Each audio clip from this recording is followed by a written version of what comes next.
inflamatoria. El problema inflamatorio es muy molecular.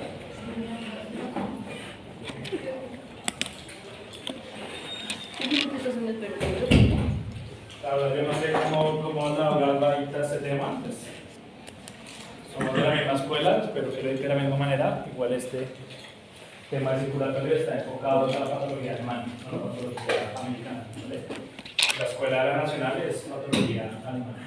Lo que significa que ellos están íntimamente estudiando lo que son los fenómenos microcirculatorios dentro de los cuadros de enfermedad. ¿Qué significa los fenómenos microcirculatorios? Son aquellos trastornos que suceden a la altura de las redes vasculares terminales. Las redes vasculares terminales.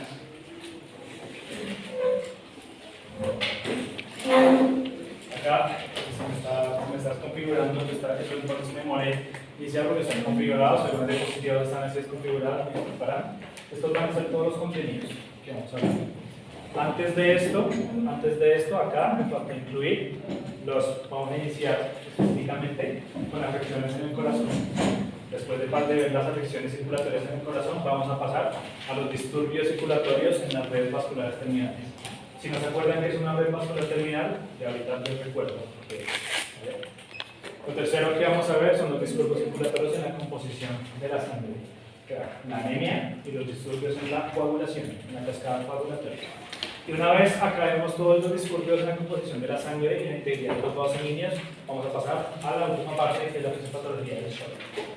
Hablando de todos los shock, tanto los distributivos como los no distributivos, y haciendo énfasis específicamente en el shock. ¿Bien? Específicamente en el shock séptico. Es una de las cosas que ustedes tienen que conocer la fisiopatología detrás. Entonces, normalmente estoy de pie y estoy explicando. Hoy ha sido una jornada pesadísima, que en histología puse prácticamente 10 horas de seguido y 50 minutos de seguido para adelantar temas. Con ustedes no va a ser tan así, pero no va a quedar sentado, ¿no? Bueno, entonces, vamos a empezar primero con el cuadro más grande, que van a ser las alteraciones circulatorias derivadas del corazón, o sea, por falla del corazón.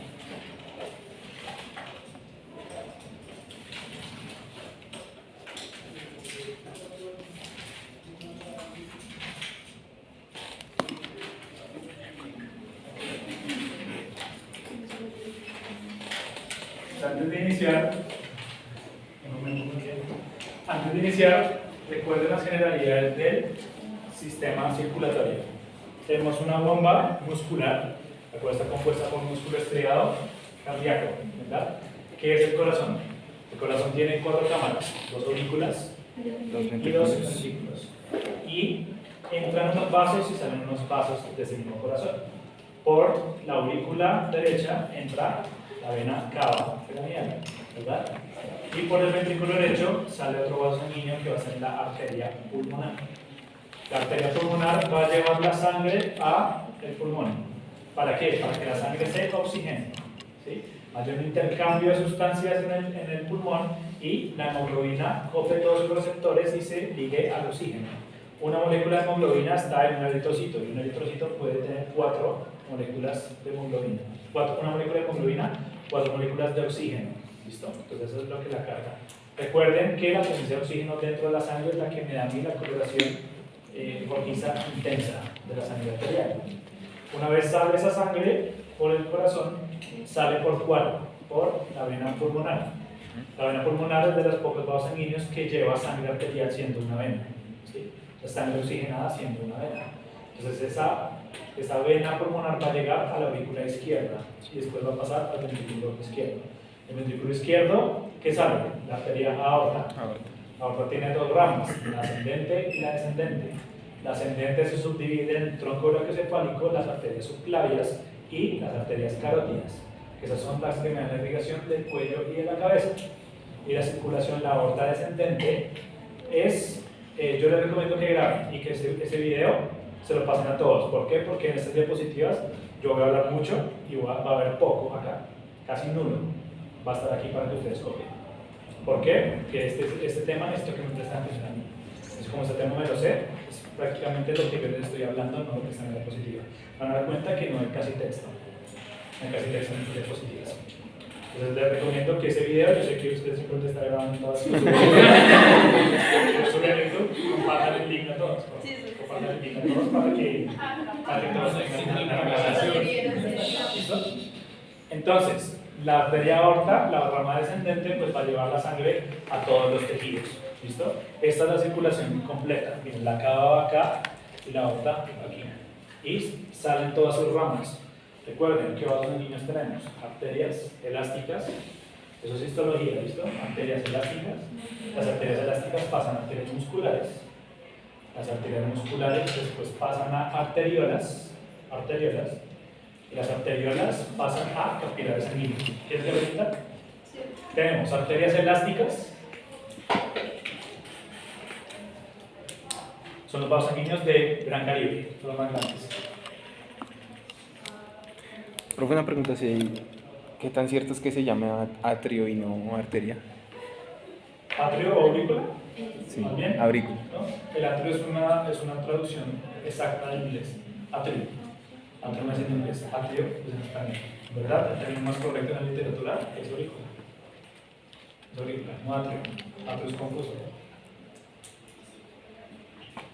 ¿Listo? Entonces, tenemos arterias elásticas que son de mayor calibre. Después siguen las arterias musculares, que son de menor calibre, son un poquito más delgadas, pero siguen siendo bastante grandes. ¿Listo?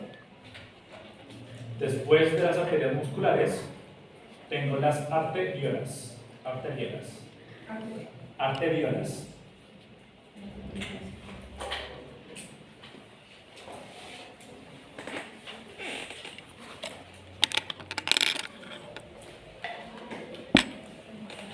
Después de las arteriolas, siguen los capilares arteriales.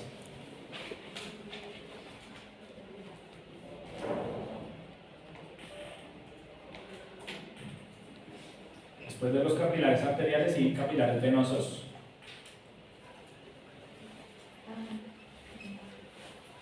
Capilares venosos. Y el capilar venoso, después, esos capilares venosos se van a convertir en una vénula postcapilar. Vénula postcapilar.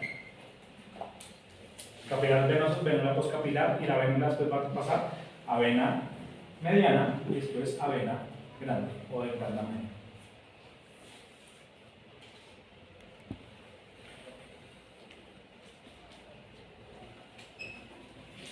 ¿Por qué es importante saber este recorrido de la sangre? Porque va a pasar de un vaso sanguíneo de un diámetro muy grande a vasos sanguíneos de diámetros pequeños. ¿Por qué hace esa especialización? Porque la aorta no puede entrar, digamos, acá al músculo. ¿Qué pasa si la aorta llega acá al músculo? Me llego a cortar, pues me muero. ¿Por qué? Me desangro. Entonces, ¿qué hace la arteria aorta? La arteria aorta está acá pegada a la columna vertebral, muchos lo vieron en la necropsia. Está ahí pegadito en conjunto con la cava. Está justo ahí, pegada a la columna vertebral para protegerse. Entonces, la aorta se ramifica en arterias musculares, las arterias musculares se ramifican en arteriolas y las arteriolas en capilares. Entonces, la mayoría de vasos sanguíneos que ustedes van a encontrar en los tejidos, tanto histológicamente como macroscópicamente, van a ser capilares. El 90% de los vasos sanguíneos que tenemos en el cuerpo son capilares sanguíneos, ya sean arteriales o venosos. Y nosotros los seres humanos tenemos, y esa es la exactitud, o sea, es un número exacto, tenemos 50.000 millas de distancia en capilares. Así, digamos, yo cojo mi cuerpo y cojo capilar por capilar y lo pongo uno al lado del otro, puedo tener una distancia de 50.000 millas. Imagínense la cantidad de distancia que son los capilares dentro de nuestro cuerpo. ¿Por qué son tan importantes? Porque los capilares están dentro de los tejidos. Y los capilares son donde se me realiza el intercambio de todas las sustancias entre los tejidos, entre el intersticio de los tejidos y la circulación sanguínea. Entonces, en esos puntos siempre se va a realizar todo el intercambio. El intersticio de un tejido, ¿qué es? El tejido conectivo. El tejido conectivo de todos los órganos. Todos los órganos van a tener un epitelio y un tejido intersticial. El tejido intersticial es donde está la mayoría de la vasculatura de todos los tejidos y órganos. Esta es la organización histológica completa de todos los órganos del cuerpo. Entonces, hasta acá no hemos dicho nada nuevo, ¿verdad? sino simplemente es para hacer un recorderis de qué es estas estructuras que siempre muestran en estos esquemas. Esta unión que ustedes ven acá es un capilar arterial con unos capilares venosos, es una red, los capilares están conectados unos con los otros, con una red muy bien delimitada. Esa red tan bien delimitada recibe un nombre, se llaman redes vasculares terminales.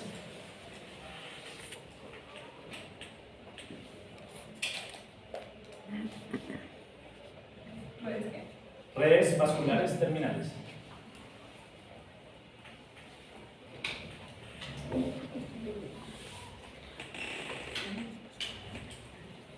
Esas redes vasculares terminales, de nuevo, es donde se realiza el intercambio de sustancias en todos los órganos.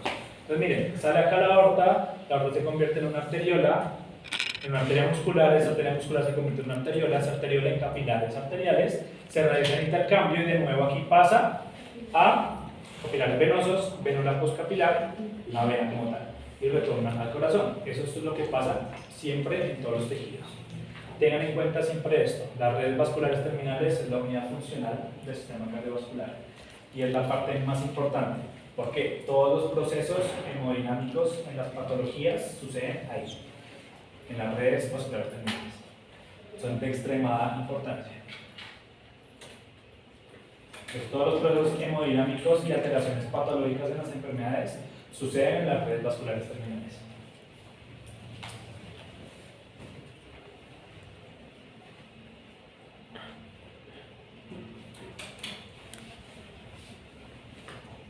Entonces es el flujo normal del corazón. Entra por la vena cava, acá, cuando llega a la aurícula derecha pasa al ventrículo derecho, acá va a tener una válvula, que es la válvula tricúspide, ¿cierto? De aquí sale por la arteria pulmonar hacia el pulmón. Acá va a tener otra válvula que se llama la válvula semilunar pulmonar. Esta sangre va a llegar al pulmón, en el pulmón se oxigena, retorna por la vena pulmonar. ¿Dónde está? Está por acá. Vena pulmonar. Entra a la aurícula izquierda, de la aurícula izquierda pasa al ventrículo izquierdo. ¿Cómo se llama esta válvula? La mitral o cúspide. Recuerden, se llama tricúspide porque tiene 3 cúspides, o sea, 3 sitios donde se adhiere al miocardio, y bicúspide porque tiene 2 sitios donde se adhiere al miocardio. Inmediatamente la sangre llega acá al ventrículo, sale por la aorta, y por medio de cuál válvula, esta válvula que estaba tapada acá, está por aquí, es la semilunar aórtica. ¿Listo? 4 válvulas y 4 cámaras. 2 aurículas, 2 ventrículos. Hasta ahí sigue siendo fisiología, ¿vale? Entonces, eso es lo que sucede normalmente. Ahora, ¿qué es la insuficiencia o la falla cardíaca? Esto sí es una definición, si la pueden copiar tal cual está ahí.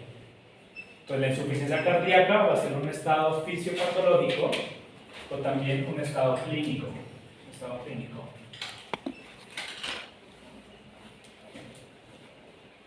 Entonces, un estado fisiopatológico y un estado clínico en donde el corazón ha agotado todos los mecanismos compensatorios posibles que tiene.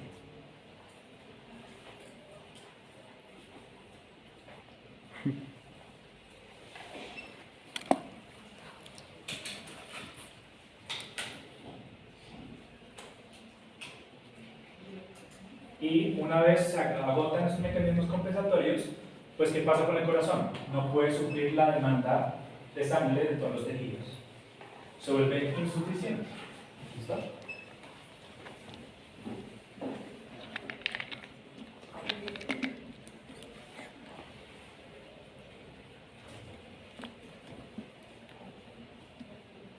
¿Verdad?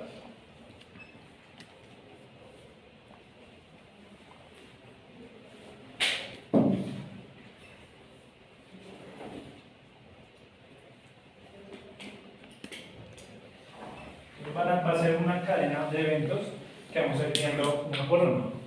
Pues primero va a haber un daño ya sea en la vasculatura o en el corazón como tal, o en el pulmón.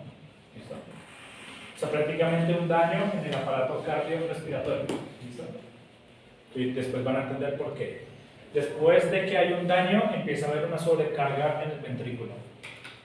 El ventrículo se va a llenar de sangre de una manera exagerada para intentar y va a ser una fuerza metabólica, una contracción muchísimo más fuerte de lo que debería. Y ese estado continuo de trabajo excesivo del ventrículo lo va a llevar a una disfunción. O sea, primero se sobrecarga, o sea, ¿qué le pasa? Se hipertrofia, ¿verdad? Sí, hipertrofia. Y después de que ya el mecanismo compensatorio que va a ser la hipertrofia, va a generar una disfunción ventricular. Cuando el ventrículo ya está teniendo disfunción, o sea, no está logrando expulsar la cantidad de sangre suficiente al cuerpo, se activan los mecanismos compensatorios, que ya los vamos a ver. Los péptidos natriuréticos atriales, sistema renina-angiotensina-aldosterona y la adrenalina y la acetilcolina. Son varios mecanismos centrales y periféricos para intentar compensar esa falta de llegada de sangre a los tejidos, principalmente. Y después de que hay una disfunción ventricular, después de que hay unos mecanismos de compensación, cuando se agotan, ahí sucede la insuficiencia cardíaca. Desde aquí, desde acá, hasta acá, los mecanismos de compensación, muchas veces los animales son subclínicos, no presentan signos clínicos aparentes. Toca tomarles pruebas de laboratorio y hacer un examen a profundidad para poder identificar de manera temprana un animal que esté en insuficiencia cardíaca temprana. ¿Vale?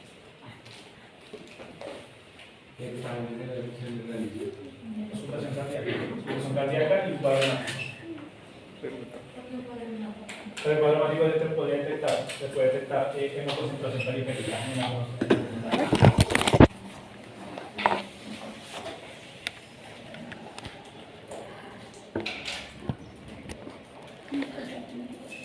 Cuando un corazón se vuelve insuficiente, después de un tiempo va a entrar en falla. La falla cardíaca ya es cuando los tejidos no pueden recibir suficiente sangre y empiezan a tener alteraciones patológicas. ¿Cómo, profe? La falla cardíaca ya va a ser la fase continua después de la insuficiencia.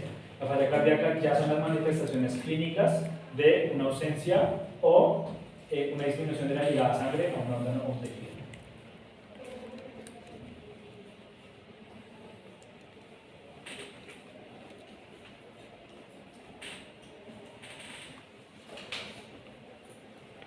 La falla cardíaca puede ser aguda o puede ser crónica. Puede ser aguda o puede ser crónica. La principal manifestación aguda de la falla cardíaca es el síncope. O desmayos. Porque el término clínico correcto es síncope. Una interrupción corta de llegada de oxígeno al encéfalo hace que haya una pérdida momentánea de la conciencia. Entonces va a ser la manifestación aguda, va a ser el síncope.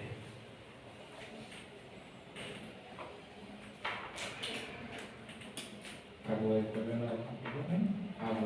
crónica.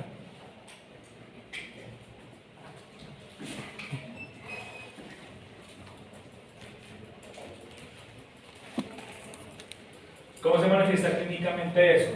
Porque se disminuye el volumen sistólico. ¿Qué significa el volumen sistólico? ¿Se acuerdan? O sea, el volumen que se eyecta del corazón, o sea, el gasto cardíaco. Recuerden que fisiológicamente la definición de gasto cardíaco es el volumen de sangre que sale de los ventrículos después de la sístole. Pues en falla cardíaca y insuficiencia cardíaca, clínicamente es eso, una disminución del gasto cardíaco, disminución de la cantidad de sangre que sale del corazón. Si el corazón no saca suficiente sangre, pues los tejidos son los que van a intentar sufrir.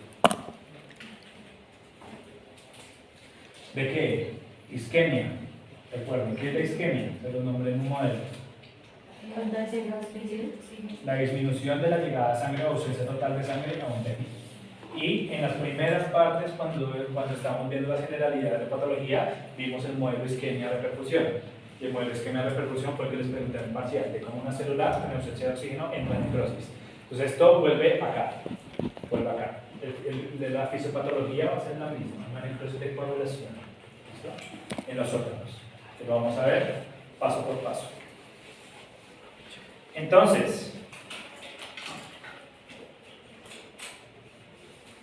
pueden haber afecciones dependiendo de la ubicación del agente etiológico.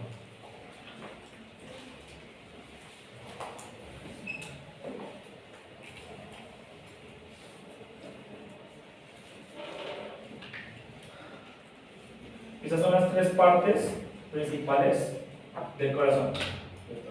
Me falta una, el epicardio. Sin embargo, recuerden por histología o por anatomía, el epicardio se considera una continuación del pericardio. Entonces el pericardio, la membrana del pericardio que está por fuera se llama pericardio parietal, el epicardio se llama pericardio visceral. Bueno, son estructuras análogas, que son continuaciones una con la otra. Pericardio lateral y Parietal y visceral. El epicardio es el visceral. Recuerden que anatómicamente también tenemos pleura parietal y pleura visceral. La pleura parietal está pegada a las costillas, la pleura visceral está pegada a los pulmones. Tenemos peritoneo parietal y peritoneo visceral. El peritoneo parietal está pegado a la cavidad abdominal y el peritoneo visceral está pegado a las serosas de las vísceras. ¿Sí se acuerdan de eso? Bueno, más o menos.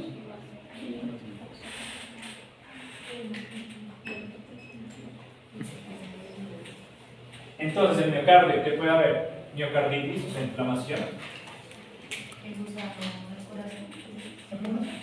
Es la hidropegalinitis.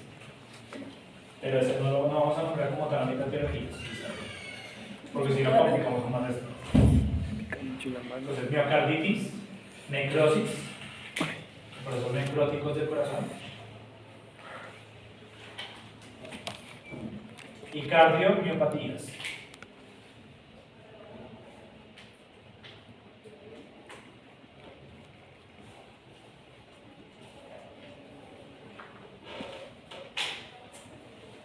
Puedo tener afecciones en el endocardio, que van a ser ¿cuáles? Endocarditis.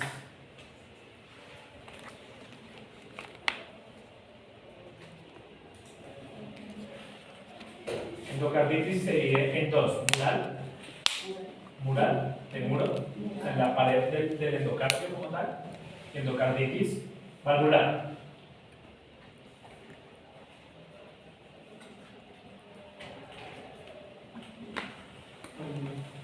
Y también, aparte de procesos inflamatorios, también vamos a tener procesos degenerativos de las válvulas.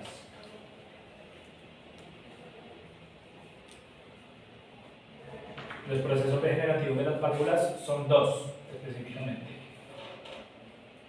Me avisen si estoy yendo muy rápido, ¿no?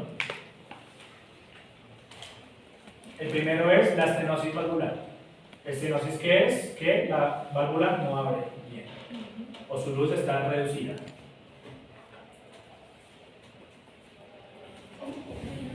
Estenosis valvular, que es que la luz de la válvula se encuentra colapsada o cerrada, o no abre bien.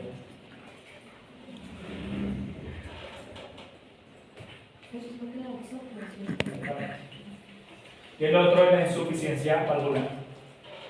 Estenosis valvular e insuficiencia valvular. La insuficiencia valvular es que la válvula no se abre. Se abre, pero cuando pasa la sangre debería cerrarse, pues ya no lo hace. Insuficiencia valvular. Ambas dan soplos, de diferente categoría, pero ambas dan soplos. Clínicamente, las insuficiencias valvulares, ¿qué son? Soplos, que son sonidos anormales en el latido cardíaco. ¿Han escuchado alguna vez los soplos? ¿Se acuerdan cómo se clasifican o se los han dicho cómo se clasifican? Sí. Pero una 6 es una intensidad. Sí, se ubica, tiene una ubicación. La PM pulmonar mitral, aórtica, y del otro lado la tricúspide. Es donde se detecta dónde está el soplo. Y en el pericardio, que va a tener también pericarditis.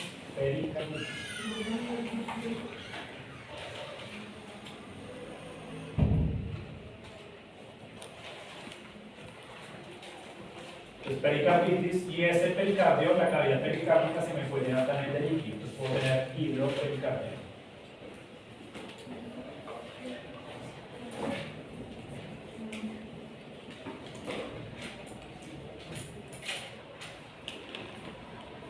Tenemos hidropericardio o hemopericardio, si se me llena de sangre.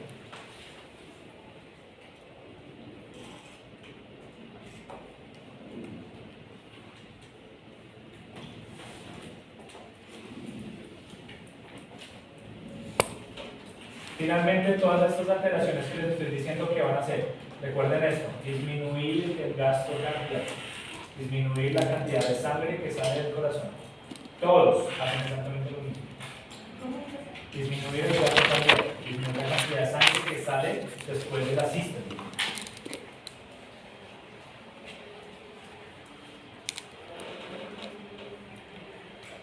Hay algunos que tienden a Poco. Poco. La categoría y la paga igualmente afecta a la sístole. ¿Por qué? Porque se relaja en exceso y para contraerse requiere hacer mucha más fuerza. Usted sigue dilatando más. Es decir, tú juegas un caucho, el caucho todo el tiempo lo estás estirando. Y no tiene que recogerse y lo estás estirando. Se va dilatando. De a pocos. ¿En la sístole, por qué?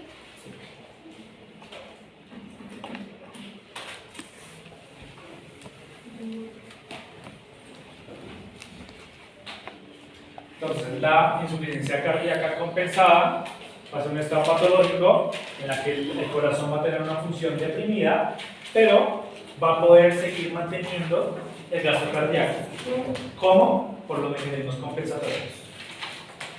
Entonces, de nuevo, un estado patológico en el que el corazón está con una función cardíaca disminuida, o sea, está afectado, pero puede mantener el gasto cardíaco. ¿Por medio de qué lo hacen? Mecanismos compensatorios.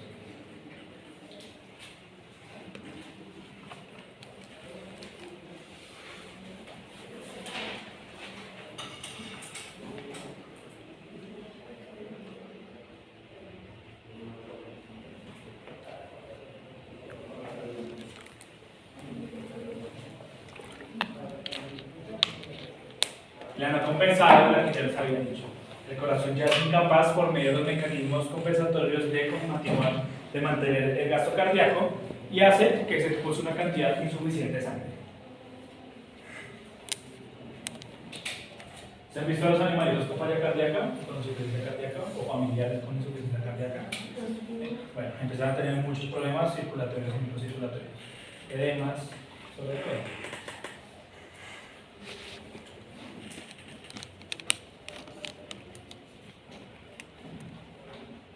Ahora, antes de explicar ya las fallas cardíacas a la izquierda y a la derecha, tengo que explicarles, o bueno, que ustedes recuerden cómo funciona la circulación. ¿Qué me da a mí la circulación arterial? La circulación arterial, ¿cómo sale el corazón? Por medio de la contracción cardíaca, ¿cierto? El corazón se contrae de una manera rápida, sincrónica y coordinada, con una fuerza muy alta para que la sangre sea expulsada de los ventrículos.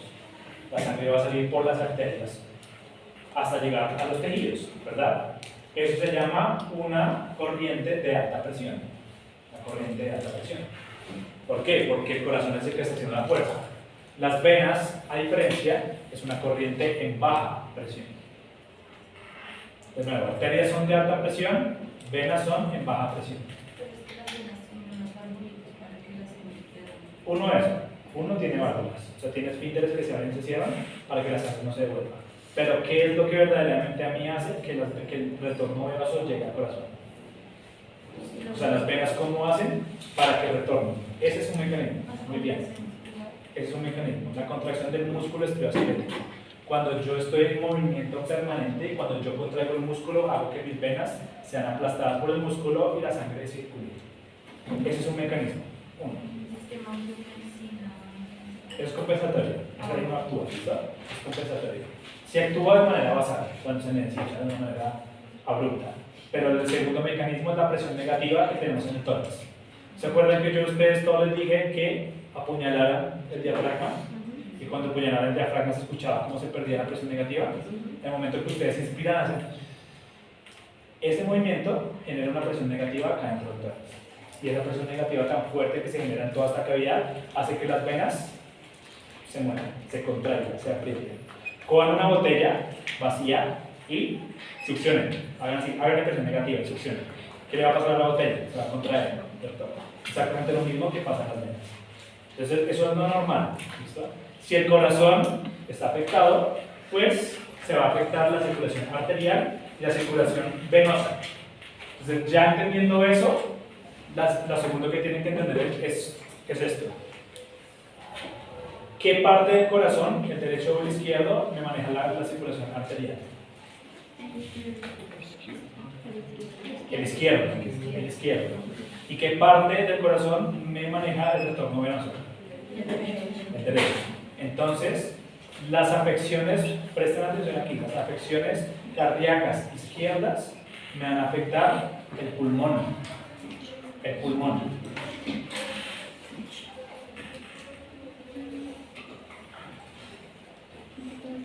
El pulmón y la circulación sistémica, o sea, lo que salga por la aorta. ¿Puedes volver a repetir eso? La falla cardíaca izquierda, la afección de la circulación izquierda, me va a afectar directamente el pulmón y la circulación sistémica. Pero el órgano más afectado en la falla cardíaca izquierda es el pulmón. ¿La circulación? Sistémica, pulmonar y sistémica. ¿Por qué? ¿Por qué el pulmón? Donde retorna la sangre. Exacto, porque la sangre que está en el pulmón llega a la aurícula izquierda. Si la aurícula izquierda y el ventrículo izquierdo no están funcionando bien, pues el pulmón va a tener esos desaquilibrios y va a ser el órgano principalmente afectado. Eso es para que ustedes entiendan las diferencias. Y ahora, si se afecta el ventrículo y la aurícula derecha, ¿qué se me va a afectar? El retorno venoso. El retorno venoso. Entonces, las dos fallas cardíacas tienen manifestaciones clínicas y patológicas diferentes. Y es por la circulación. Entonces, tengan eso en cuenta. Izquierdo, pulmón; derecho, retorno venoso. Si ustedes tienen eso en la cabeza, van a entender lo que es patología cardíaca. ¿Vale?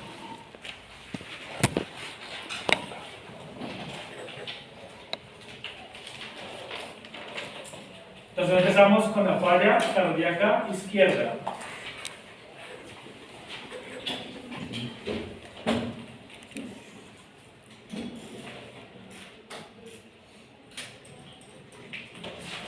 Falla cardíaca izquierda.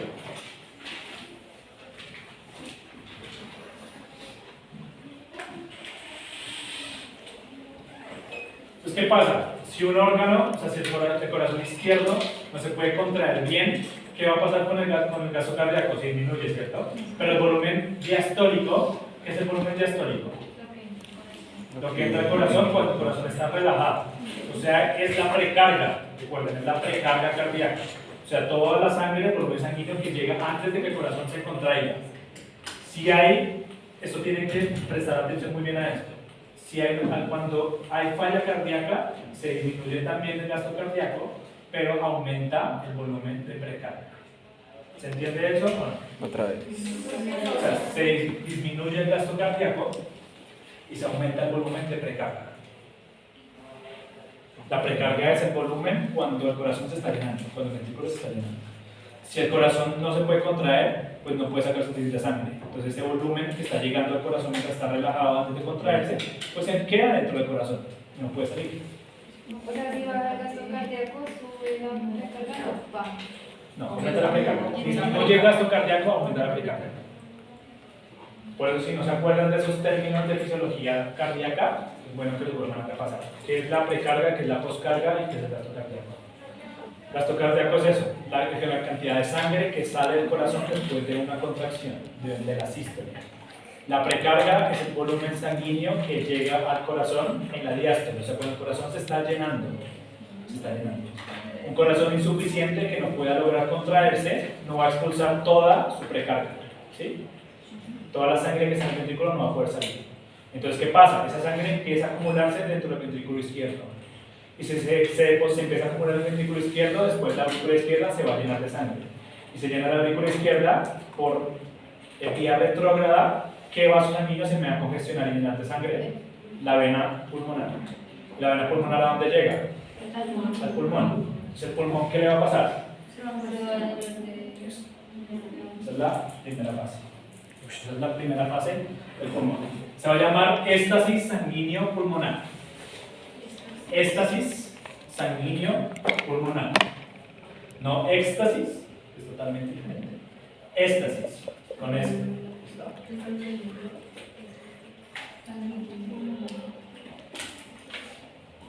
Ahí se ven impresiones. costales. Pero ya vamos para allá. Profe, ¿qué es el éxtasis sanguíneo? Éxtasis sanguíneo pulmonar es eso. El ventrículo izquierdo y la aurícula izquierda se llenan de sangre. Entonces la vena pulmonar también se empieza a llenar de sangre porque no puede salir del corazón. Entonces la sangre se me empieza a acumular en el pulmón.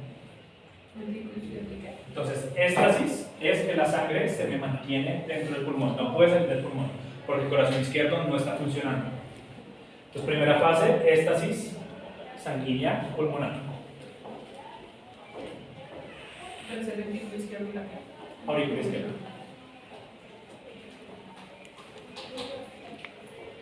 Necesito que ustedes tengan permanentemente en la cabeza esa circulación. O sea, pasa, vena cava, llega a la aurícula derecha, ventrículo derecho, sale la arteria pulmonar, llega al pulmón, sale del pulmón la vena pulmonar y la vena pulmonar llega a la aurícula izquierda, ventrículo izquierdo y por ahí sale la aorta.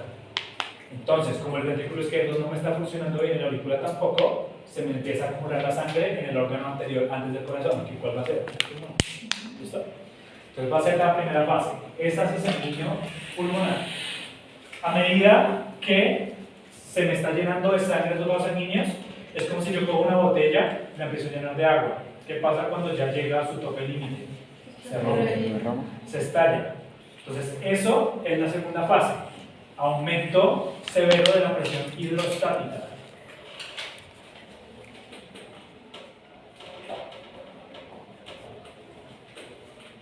Antes de pasar a eso, ya voy a explicar esa cosa. Segundo, aumento de la presión hidrostática. Aumento de la presión hidrostática en los vasos sanguíneos pulmonares.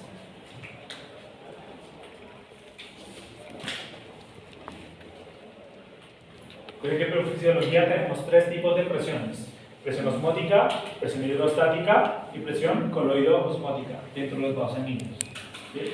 ¿Se acuerdan cuáles son esas tres presiones? Osmótica es bien, sí. Coloidosmótica es. ¿La coloidosmótica qué es? Como el intercambio mineral. Proteínas plasmáticas. Proteínas plasmáticas. Y la hidrostática es la cantidad de agua que hay en la sangre. Pues acá, después de que hubo éxtasis pulmonar, después va a pasar a la siguiente fase, que es aumento de la presión hidrostática. Miren este pulmón. Este pulmón, yo acá puedo saber que es de un bovino. Es de un bovino. ¿Por qué sé que es de un bovino? Porque es lobulado. Miren los lóbulos. Este pulmón no está en una neumonía, no está enfermo, no está inflamado. ¿Qué pasa? Está lleno de líquido. O sea, como la sangre se me está acumulando dentro de los vasos sanguíneos, el pulmón se empieza a llenar de líquido. Y por eso toma esta morfología aumentada de tamaño. La mayoría de pulmones que ustedes sacaron de la necropsia, como estaban colapsados, ¿cierto? Miren, este pulmón está por fuera de la cavidad torácica, que está lleno de líquido. Y si ustedes ven, lo dejé encima de la mesa y empieza a chorrear sangre. Entonces, ¿se acuerdan? El pulmón de ustedes, ¿cómo estaba? Así. Entonces, por eso yo sé que ese pulmón es de shock, porque está lleno de sangre. ¿Listo? Entonces, ese pulmón me tiene que colapsar. ¿Qué otra cosa a mí me ayuda a identificar que eso está lleno de sangre? Que los lobulillos se me marcan. Son muy evidentes, son extremadamente evidentes. Esos lobulillos no se deben ver así, deben verse una línea muy tenue. Entonces, eso es otro hallazgo macroscópico que me ayuda a identificar que este animal tiene un problema pulmonar. ¿Qué más pasa? Si hay aumento de la presión hidrostática, ese vaso sanguíneo está quieto, ¿cierto? Se va llenando, se va llenando. Cuando se llena, se empieza a salir el líquido de la sangre. ¿Cómo se llama eso? Edema. Entonces, después de que un aumento de la presión hidrostática, pasa el edema. El edema es de dos tipos. Intersticial. No, sigue siendo la presión hidrostática. Es una consecuencia del aumento de la presión hidrostática. Profe, hay dos tipos de neumonía. Intersticial y alveolar.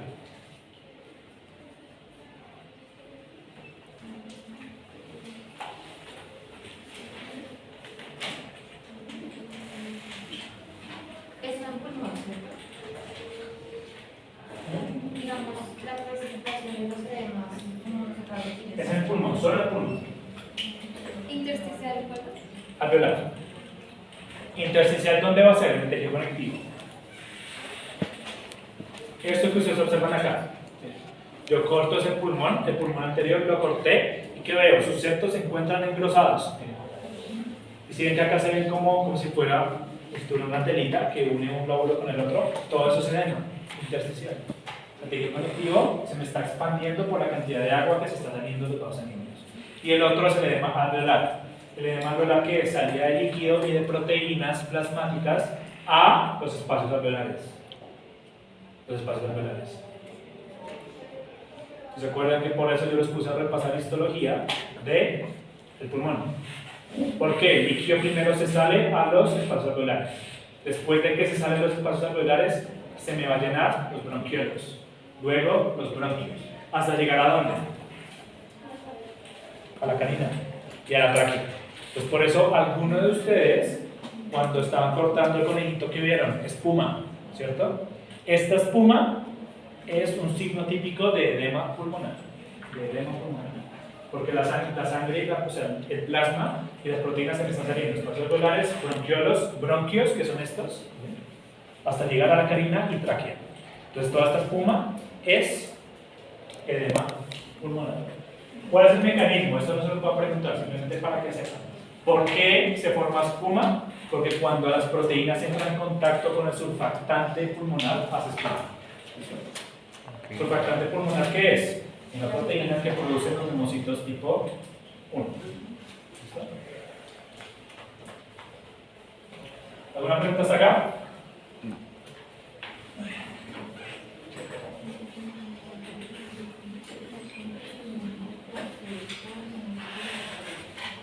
Entonces, ¿qué empieza a pasar? Uno que ve aquí. ¿Se acuerdan que estos espacios alveolares antes eran blancos? Acá, ¿cómo van a estar? Eosinofílicos. ¿Por qué? Porque hay proteína. Se está saliendo la proteína de la circulación y me va a ocupar todo esto. El diagnóstico morfológico de esa lesión es edema pulmonar. Edema pulmonar. Porque hay salida de proteínas. Por aumento de la presión hidrostática. O sea, empieza a salirse y el vaso sanguíneo no puede contener la cantidad de sangre que hay ahí, se empiezan a salir por los lados. Eso tiene una explicación. Histológicamente tenemos tres tipos de capilares: continuos, fenestrados y sinusoidales. Y los capilares que están en el pulmón son continuos. O sea, no tienen espacios entre célula y célula para que salgan. Pero hay tanta presión que se abren los espacios y el líquido se sale. Entonces, ¿qué está pasando? Tanto el efecto mecánico del aumento de la presión hidrostática y la disminución del oxígeno, porque la sangre está inquieta, ¿no? ¿Cierto? Esa sangre está inquieta, no se puede oxigenar. Entonces, ¿qué está pasando a todas las células que están acá? Están entrando en hipoxia. Pues la tercera fase es la disminución del oxígeno. Disminución del oxígeno tisular.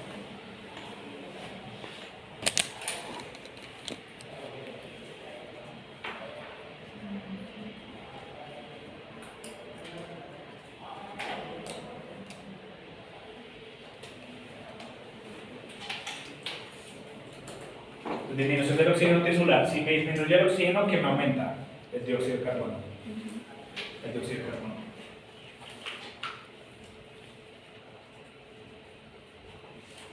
El dióxido de carbono tiene dos efectos principales. Disminuye el oxígeno y aumenta el dióxido de carbono. El dióxido de carbono tiene dos efectos. Uno, el dióxido de carbono es vasodilatador. Siempre es vasodilatador.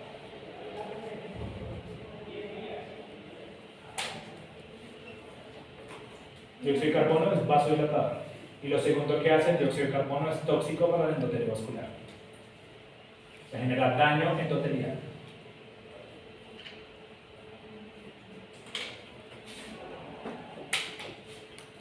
Y cuando hay daño endotelial, esa es la cuarta fase, que ¿cómo se llama? Daño endotelial. ¿Es tóxico por el pH? ¿Es tóxico por el pH? No me acuerdo. No me acuerdo el mecanismo porque es tóxico, ¿sabes? Porque lo revisé la puta no me acuerdo. Prefiero decirte no me acuerdo y no sea a inventarme algo. Creo que todas estas fases son que van y se tienen que Depende de la insuficiencia, depende de qué tan grave sea la insuficiencia. Si le mantiene una insuficiencia muy severa, esto es en minutos una vez.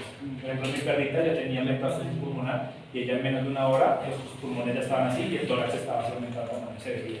Me tocaba llevarla, verdad que tomara espironolactona y que tomara diuréticos y ella se reducía.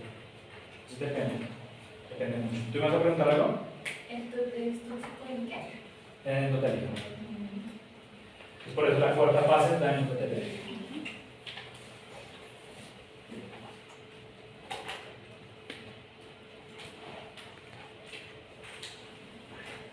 ¿Qué pasa? Si el endotelio vascular se me daña, se me empieza a salir, ¿qué? Ya no solo el plasma, sino también la sangre. O sea, los eritrocitos. Entonces, aparte de edema alveolar, voy a tener hemorragia. Hemorragia intersticial y hemorragia alveolar. ¿Ya? Sí. Intersticial y alveolar. Porque recuerden que el endotelio vascular está revistiendo los vasos sanguíneos. Si ese endotelio se me muere, todo el contenido que está dentro del vaso sanguíneo se me empieza a salir. Hemorragia intersticial y alveolar.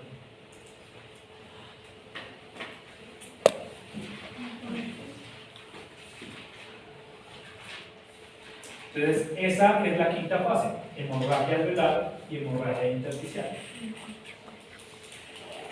Los eritrocitos, los glóbulos rojos, cuando salen a los espacios alveolares, ellos son reconocidos como un agente extraño, porque los eritrocitos no deberían estar por fuera de la circulación. Entonces, ¿qué pasa? Se activan unas células. Las células, esas células se llaman macrófagos alveolares.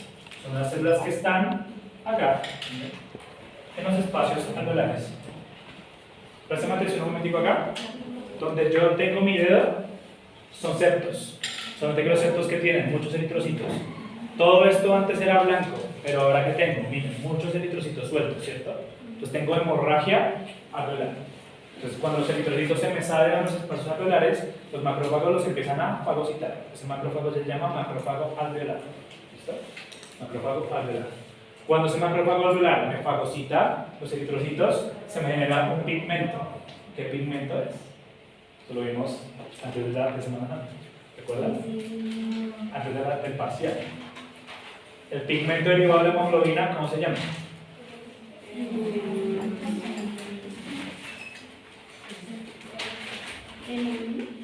Los pigmentos endógenos por hemoglobina. No, por no son. Específicamente derivado de la hemoglobina, cuando hay hemorragias.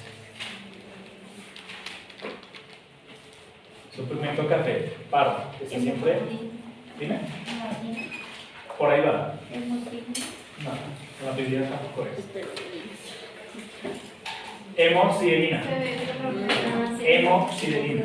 Hemosiderina.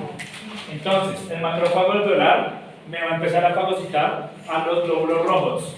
Cuando me fagocita a los glóbulos rojos, se me genera un pigmento, que es un pigmento de hemosiderina. Entonces, la lesión diagnóstica al microscopio en un pulmón de falla cardíaca izquierda es la presencia de macrófagos alveolares con pigmento de hemosiderina dentro de su citoplasma. Voy a volver a repetir. La lesión diagnóstica en microscopio para la falla cardíaca izquierda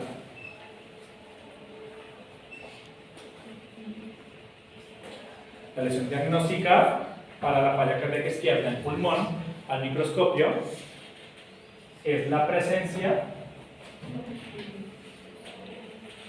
de macrófagos alveolares.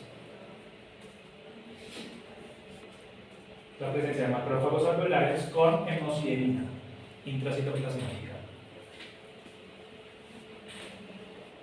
¿Se acuerdan que yo les dije que pigmentos no entraban en el parcial? Pues miren que sí entran, porque siempre van a estar presentes. Alveolares con hemosiderina intracitoplasmática. Intracitoplasmática. Hemosiderina.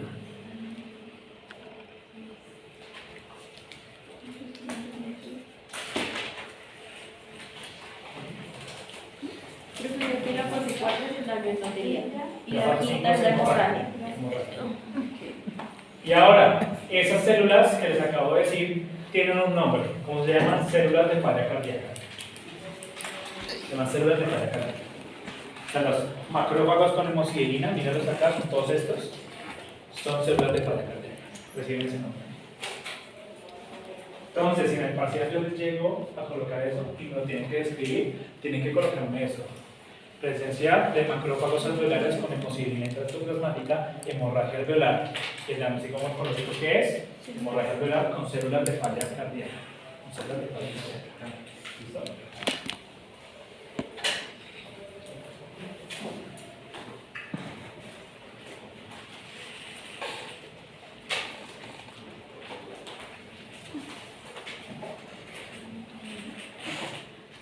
Cuando ya hay edema y hemorragia en conjunto en un pulmón, este pulmón se va a ver extremadamente rojo, extremadamente rojo. Ustedes, en algunos de los pobres conejitos, de las pobres víctimas, sus pulmones como estaban, rojos, ¿no? Totalmente llenos de sangre. Los pulmones se llaman pulmones hiperémicos, hiperémicos. Recuerden que la congestión se trata cuando hay acúmulo de sangre venosa. Hiperemia es cuando hay un aumento de la sangre arterial.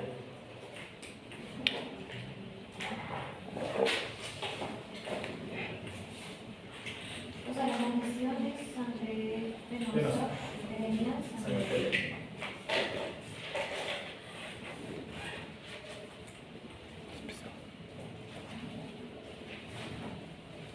Entonces, la siguiente fase, o sea, la sexta fase de esto es la necrosis de las células del pulmón. ¿Cuáles de los neumocitos? O sea, hay necrosis de neumocitos, tipo 1 y tipo 2.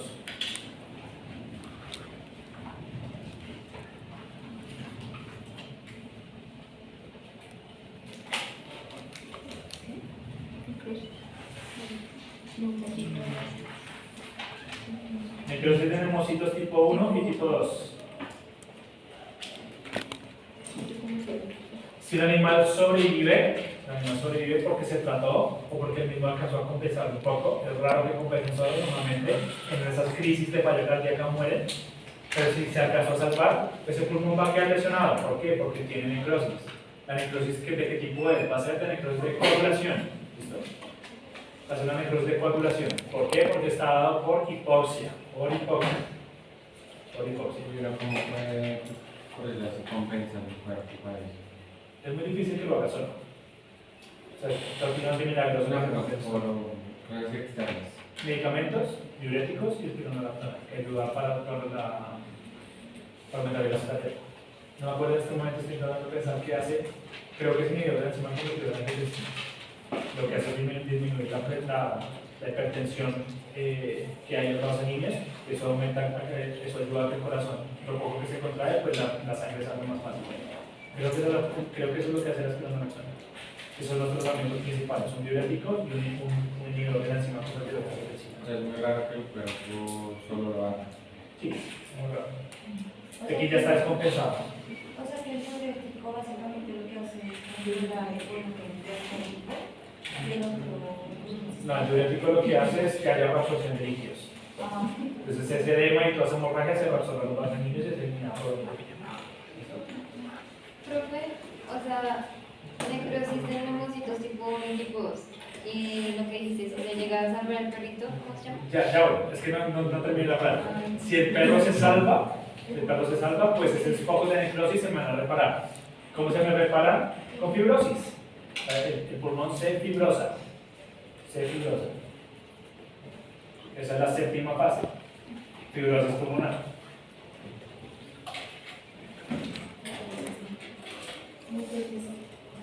Fibrosis pulmonar.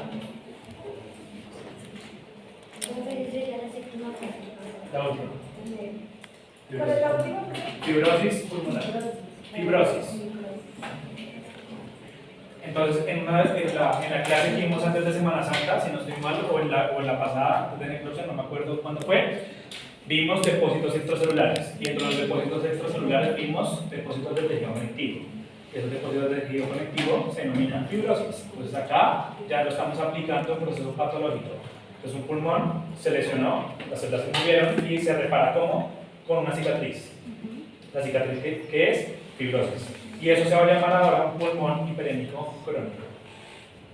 Pulmón hiperémico crónico.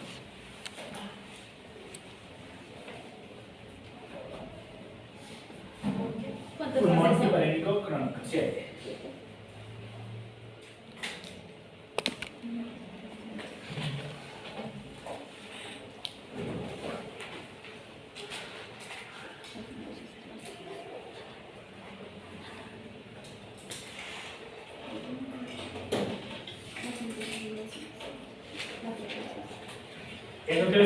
decir es la falla cardíaca izquierda. ¿Listo?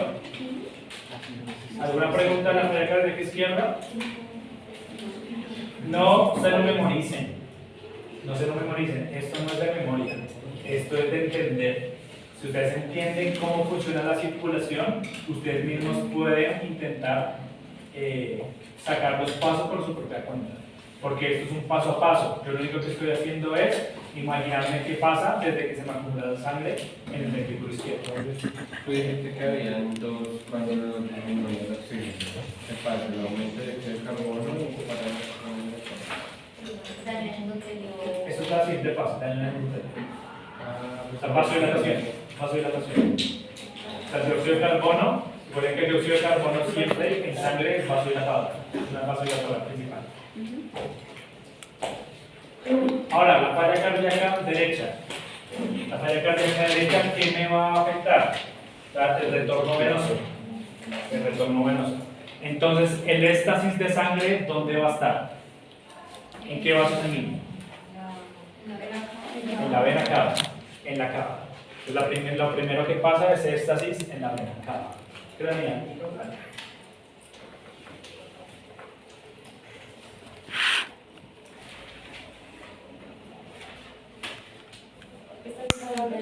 Dime. En la vena cava. Esas también son fases, ¿sí? Igual acá. Sí, son más poquitos, pero sí son fases también. Entonces, lo primero que es éstasis en la vena cava. En la cava. Cava. O sea, tanto craneal como caudal. Pues por eso lo dejamos como vena cava.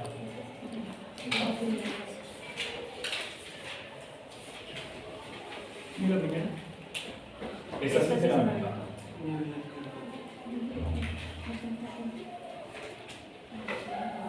Si la vena cava está obstruida y la sangre no puede circular, la consecuencia de ese éstasis va a ser edema.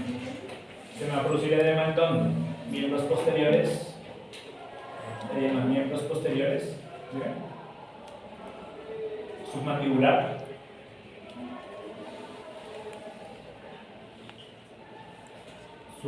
Submandibular. Edema submandibular. Acá todo eso se empieza a llenar de líquido. Porque la yugular también se congestiona, la yugular entra a la cava, aquí. Entonces, si la yugular está congestionada, pues el líquido se me va a salir a toda esta parte del cuerpo. Entonces, edema submandibular, edema en miembros posteriores y lo más importante, ascitis. Ascitis. ¿Qué es la ascitis? Acumulación de líquido en el líquido. Acúmulo de líquido en la cavidad peritoneal. Peritoneo.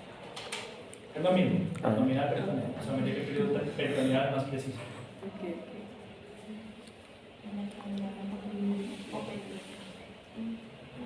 O sea, eso pasa si se tapa, ¿sí? ¿Se obstruye? Si hay éstasis de la vena cava. Eso va a pasar siempre aquí, siempre en la falla cardíaca derecha. ¿Por qué? ¿Entiendes el por qué?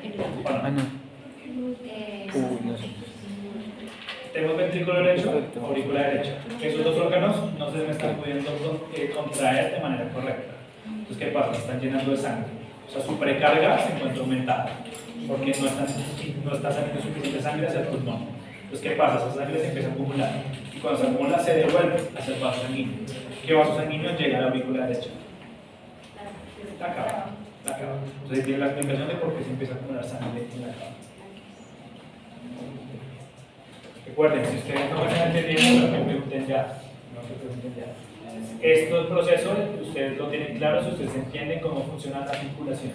¿Listo? Ya tenemos edema submandibular, tenemos edema en miembros posteriores y ascitis. Esos son unos hallazgos porque empieza a haber obstrucción y éstasis de la sangre en el retorno venoso. Ahora, el hígado, el órgano más afectado en la falla cardíaca derecha va a ser el hígado.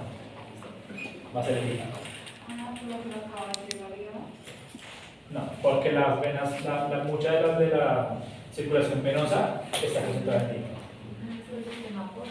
Exactamente, por sistema portal. Vamos a ver un poquito.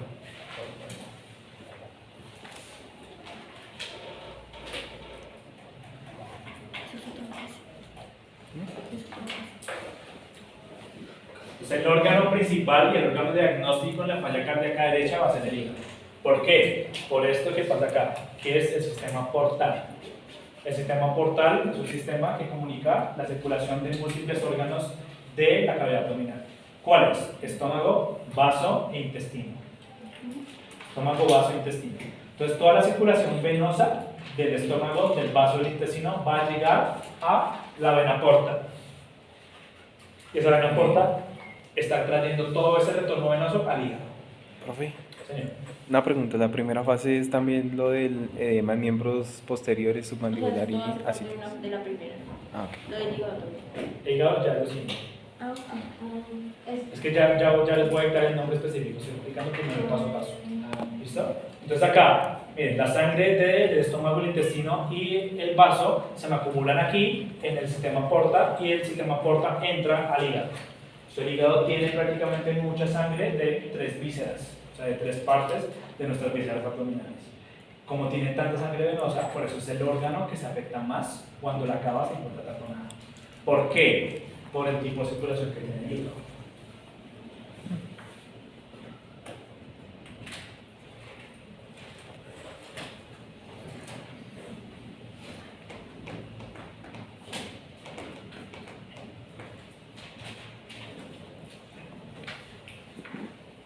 Histológicamente, el hígado, ¿cómo está organizado?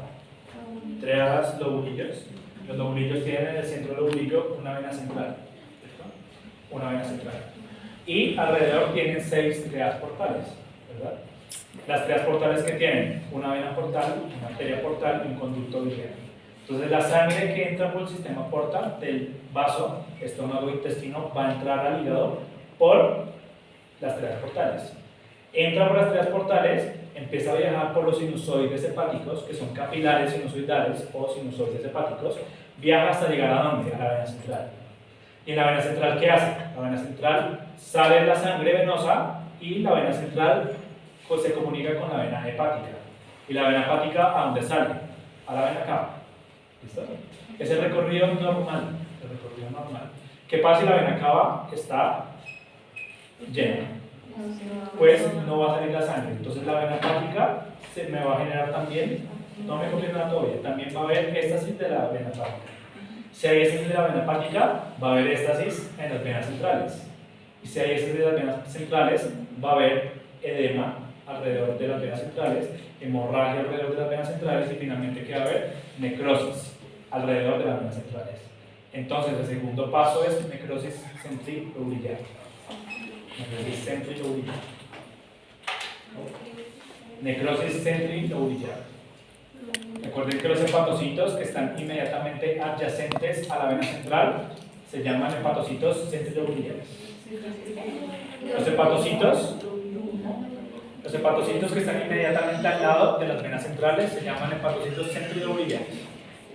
Centrilobulares.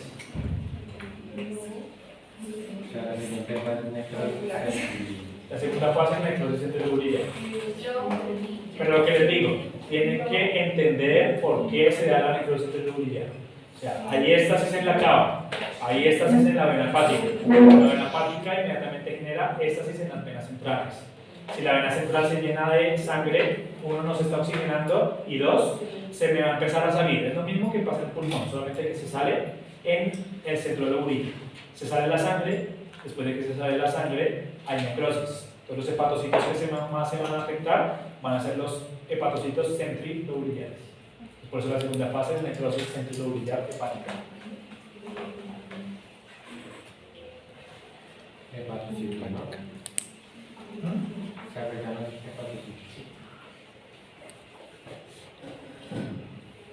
So, ustedes lo pueden colocar así, como que la segunda fase sea congestión centrilobular, / hemorragia centrilobular y después necrosis centrilobular.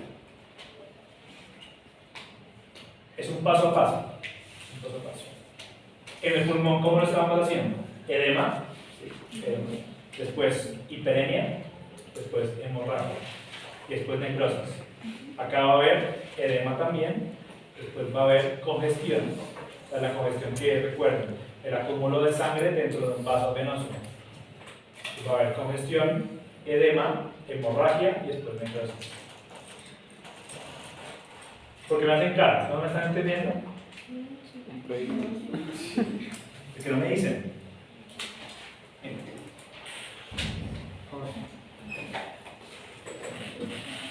Vena portal. Vena portal. Presten atención de nuevo acá. Si no me entienden, seguimos intentando buscar para que todos entiendan.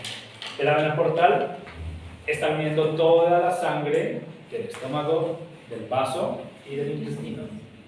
De aquí viene, entra por una vena portal, ¿a dónde? Al hígado. Esta estructura se llama una arteria portal. Tengo un conducto biliar, una arteria portal y una vena portal. Entonces inmediatamente esta vena portal viene con toda la sangre acumulada de esos órganos, llega acá a la arteria portal. De la arteria portal entra a los sinusoides hepáticos. Sinusoides hepáticos que son capilares que se ramifican y conectan arterias portales con venas centrales.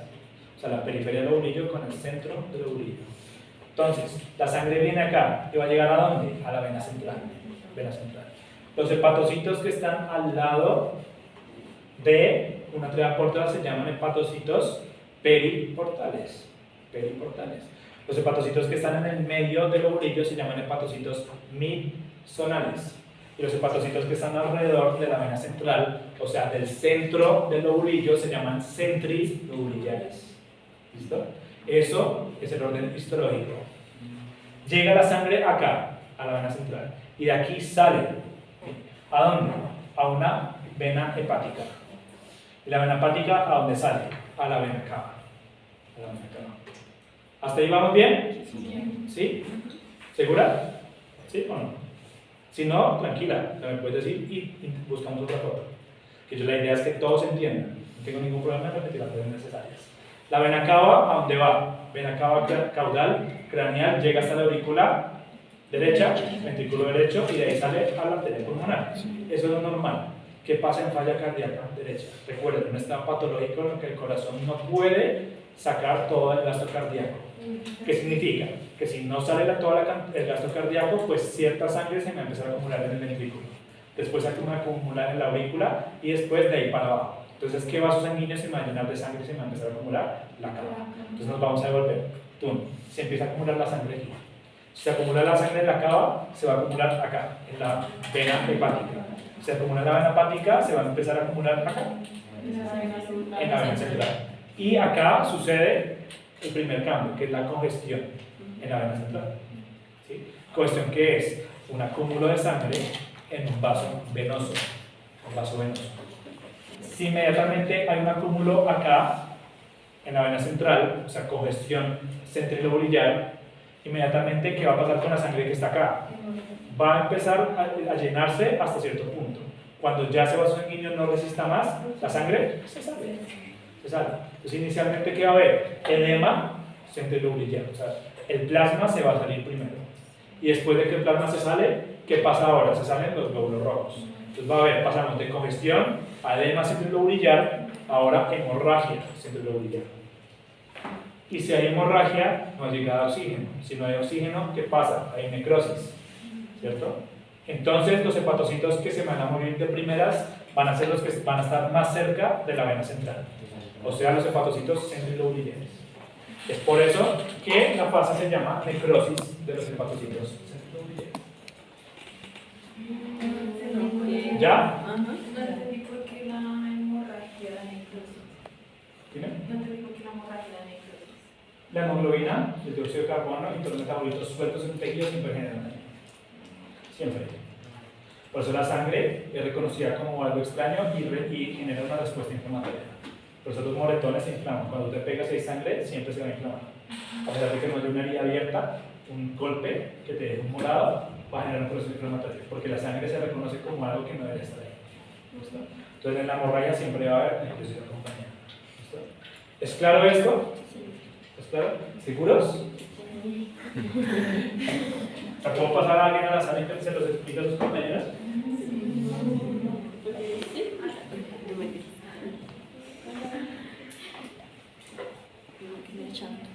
Pues miren acá, esto es un hígado, esto es un hígado típico de falla cardíaca derecha.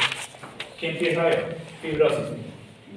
En vez de verse, ustedes vieron el hígado, ¿cierto? Se veía cafecito bien bonito. ¿Qué pasa cuando yo corto este hígado? Se empieza a llenar de tejido conectivo. Tejido conectivo.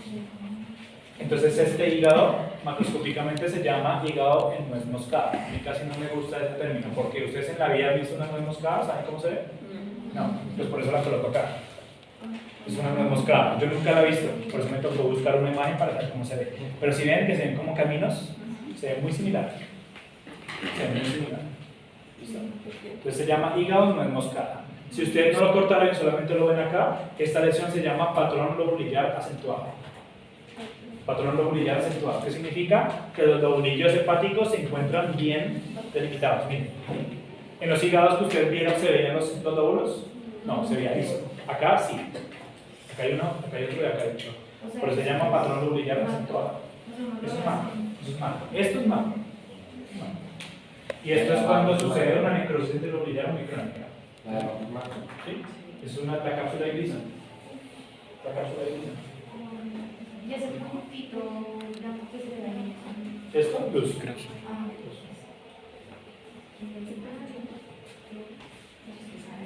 Entonces, yo que les dije cuánto teníamos los acúmulos intracelulares. Tenemos acúmulos hidrópicos, acúmulos de grasa y acúmulos de glucógeno, ¿cierto? Esos procesos degenerativos siempre son antes de la necrosis, ¿verdad? Entonces uno cuando está viendo un hígado de un animal que tiene falla cardíaca derecha, que no tiene como tal una necrosis enterolobulillar, uno aparte de ver hepatocitos muertos, también va a ver hepatocitos que degenerados, o sea, llenos de agua y llenos de grasa. Entonces son cambios que siempre van en conjunto.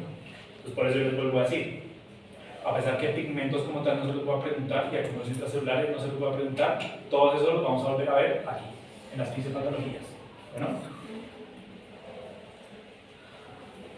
este es un esquema muchísimo mejor. Mira, tiene la vena portal, acá viene la sangre y va a llegar a la vena central. Entonces los hepatocitos que están alrededor de la vena central se van a morir. ¿Listo? creo que una ya eso hasta que, digamos, punto es reparable por lo que digamos, en sí se puede reparar. Antes de que se fibrose.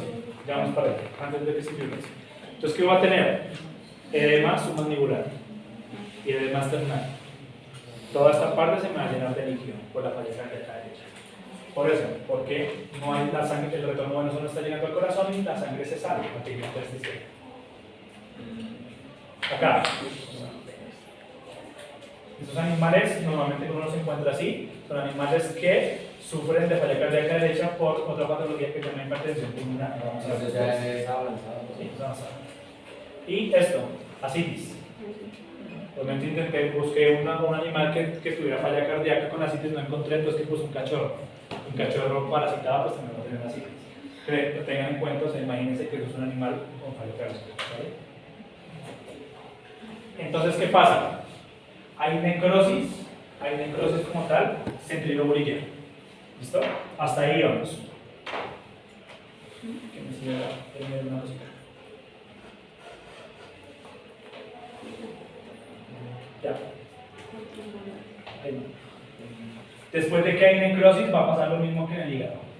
La necrosis va a llegar hasta cierto punto en que pueden los hepatocitos regenerarse. Si los hepatocitos no se pueden regenerar, esos hepatocitos centrilobulillares, ¿qué les pasa? Se reemplazan. ¿Por qué? Por tejido conectivo. Por tejido conectivo. Entonces primero vamos a tener congestión centrilobulillar, hemorragia centrilobulillar, luego vamos a tener necrosis centrilobulillar y al final vamos a tener fibrosis. Fibrosis centrilobulillar.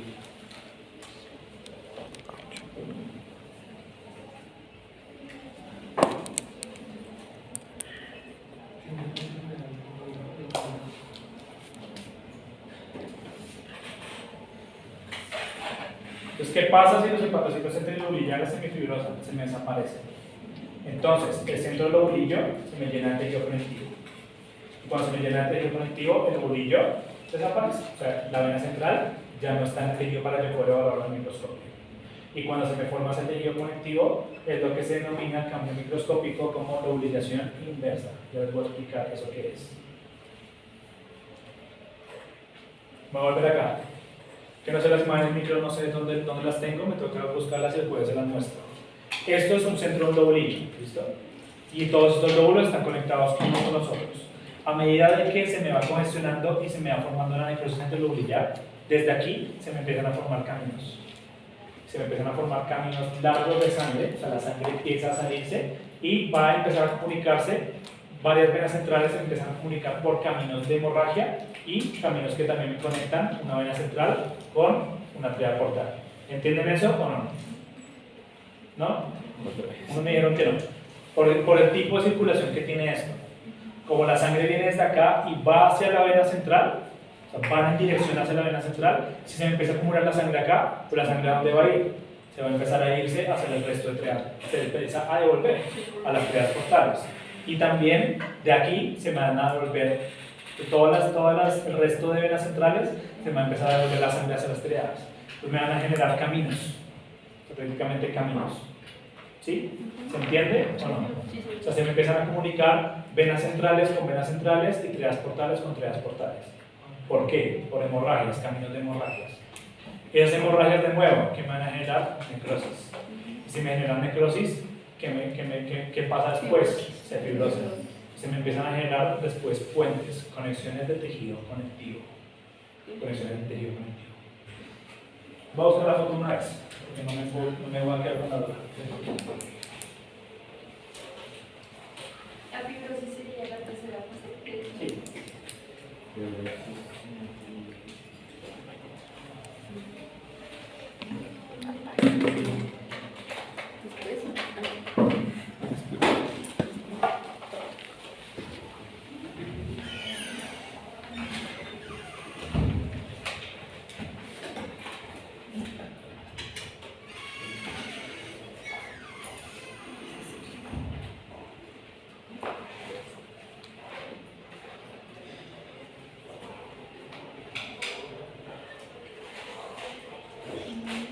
Miren este esquema.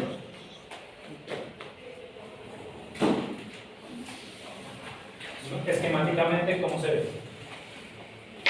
Vena central, vena central, vena central, vena central, vena central. Triadas portales. La circulación va desde una triada portal a las venas centrales, siempre en esta dirección, hacia el centro del ovurio. ¿Qué pasa si me empieza a congestionar? Esto. Si se me empieza a congestionar, la sangre se me devuelve. Entonces se me empieza a generar un canal que me va a comunicar la triada portal y también otro canal que me va a comunicar venas centrales. Entonces la sangre empieza a salir en forma de canal acá, hasta conectarse venas centrales y triadas portales con venas centrales. Esos canales hemorrágicos después se me van a transformar en tejido conectivo. Entonces, ¿yo qué voy a ver?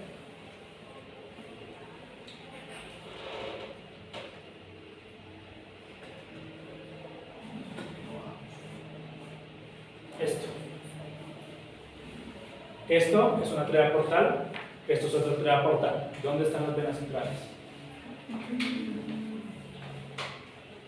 ¿Dónde está todo eso más oscuro? Porque está como... Acá, Sí. esos son pigmentos biliares, porque es un órgano ligado enfermo. ¿Qué les dije? La vena central desaparece. La vena central desaparece. ¿Con qué se reemplaza? Con tejido conectivo. El tejido conectivo que empieza a generar se interconecta. Se empiezan a interconectar entre sí. ¿Señor? Lo que se ve como un camino borrándose. Esos caminos que se ven así son las conexiones del tejido conectivo que se forman. ¿Sí me están entendiendo o más o menos? ¿Cuáles puntos blancos? ¿Estos? Estos es una triada portal. Triada portal también. Bien. Aquí tengo un conducto biliar, arteria, vena. Acá tengo tres luces. La vena central aquí desaparece. ¿Qué pasa? Cuando ustedes ven un hígado, la estructura que más llama la atención es la vena central, ¿cierto? Y las triadas portales. La vena central es el centro del ovurio. En esta foto que ustedes ven acá, ¿qué es lo primero que llama la atención? Las triadas. Entonces acá el ovurio se invirtió. En vez de ver primero la vena central, estoy viendo las triadas portales de primeras. Entonces esa fase se llama lobulización inversa. Lobulización inversa. ¿Qué significa? Que yo estoy viendo, en vez de ver venas centrales, estoy viendo solamente triadas portales. ¿Por qué? Porque las venas centrales están muertas. ¿Cómo se llama? Lobulización inversa. Entonces, en la próxima clase les voy a traer las fotos. Iniciamos desde ahí, desde las fotos histológicas como tal.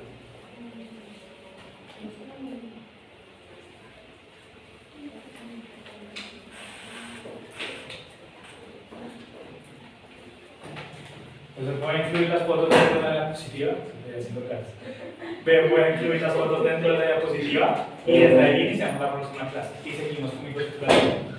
Ya hoy, a pesar de que os voy a dejar 20 minutos antes, creo que ya es mucha información. Pero, porfa, sigan repasando, porque el jueves va a ser mucho más fuerte la información. Ya la última. Esta se acaba de necrosisente y fibrosa. Profe, la pregunta, la vaina que izquierda y derecha pueden pasar al mismo tiempo. Sí, solo da tiempo, claro, porque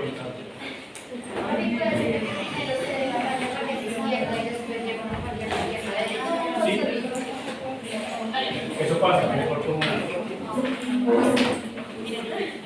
¿tienes alguna pregunta hasta acá? No, señor.